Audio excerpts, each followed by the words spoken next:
take the melting point of Grand Sylvie X4 to lot number 9805075314.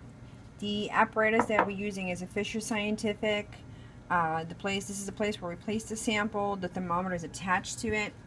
For the sample prep, we're going to approximately take less than 1 milligram of sample.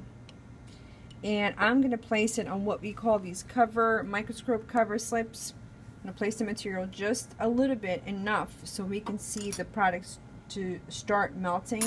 I'm going to get another cover slip and I'm going to place it on top. I'm just going to drop it. I'm not going to squeeze it in, because if I squeeze it in, I will melt the product, apply some heat to it.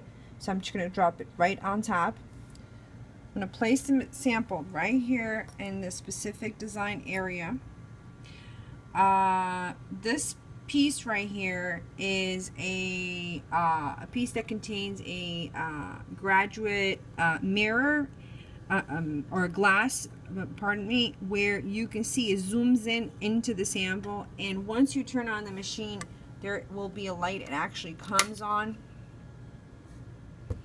so you'll have a better view of the product once it starts melting.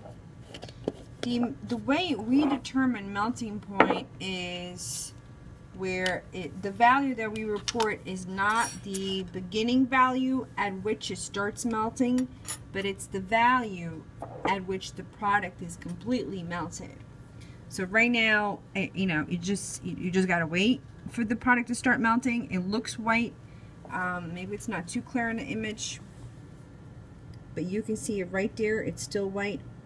So some point, the reason why we don't report the value once it starts just getting translucent, because it will become translucent, is because at that point you're really, so the polymer itself, the branches of the polymer are loosening it up, but they're not fully melted, so they just have more free energy in the product, which allows it to become translucent once it starts heating up.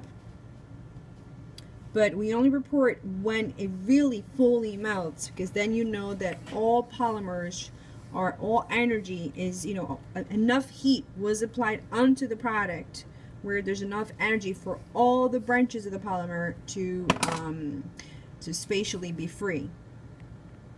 So now we're just waiting. It's still white. The temperature is at 31 degrees Celsius.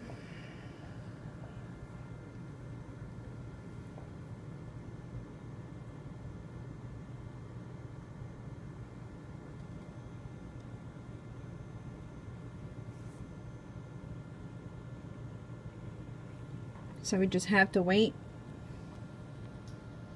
We're looking at a temperature of right now about 37 degrees Celsius. The product at this point is becoming somewhat translucent, not as white as before. It is a little hard to see in the camera.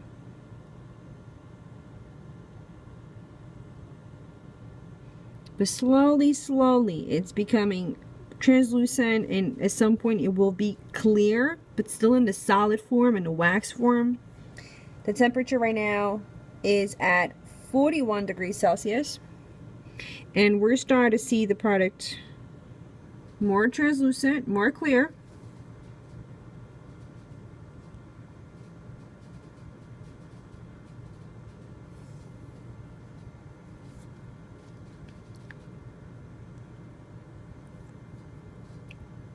Now, me looking closely at it, I can start seeing the edges of the product slowly moving, but not everything is completely melted.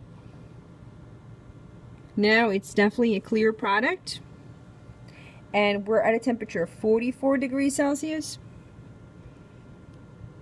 And right now, the edges are becoming more and more liquid, or more fluidy per se, or the edges are disappearing.